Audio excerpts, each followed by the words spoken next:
চেয়েছিল এক বৈষম্য মুক্ত বাংলাদেশ। কিন্তু আমরা দেখি এখনো সনাতনীদের উপরে চরম লেভেলের বৈষম্য চলছে।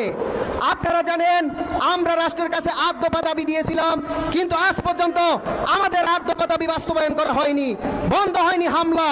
তারই ধারাবাহিকতায় যশোরের অভয়নগরে আমরা দেখেছি 20টি পরিবারে অগ্নিসংযোগ করা হয়েছে, লুট করা হয়েছে, ব্যবসায়ী প্রতিষ্ঠান লুট করা হয়েছে, গবাদি পশু আজকে অগ্নিদগ্ধ হয়ে গেছে। সেখানকার মানুষ বর্তমানে বসবাস অযোগ্য এবং তারা যে পরিধান করবে সেই বস্ত্রটা পর্যন্ত পাচ্ছে না। এটা আমাদের রাষ্ট্রের জন্য অত্যন্ত দুঃখের এবং অত্যন্ত কলঙ্কজনক অধ্যায় বলে আমরা মনে করি। আমরা বিশ্বাস করি আমরা ধর্ম বর্ণ নির্বিশেষে সবাই বাংলাদেশের সন্তান, আমরা এই বাংলাদেশকে ভালোবাসি। কিন্তু কেউ যদি এই দেশের সনাতনী সংখ্যালঘুদের শূন্য করার পায়তারা করে, তাদের ভূমি দখল করার চেষ্টা করে কিংবা তাদের উপর অন্যায়ভাবে জুলুম করে, তাহলে বাংলাদেশ হিন্দু মহাসংঘ সর্বাগ্রে কঠিন থেকে কঠিন আন্দোলন গড়ে তুলবে বন্ধুরা।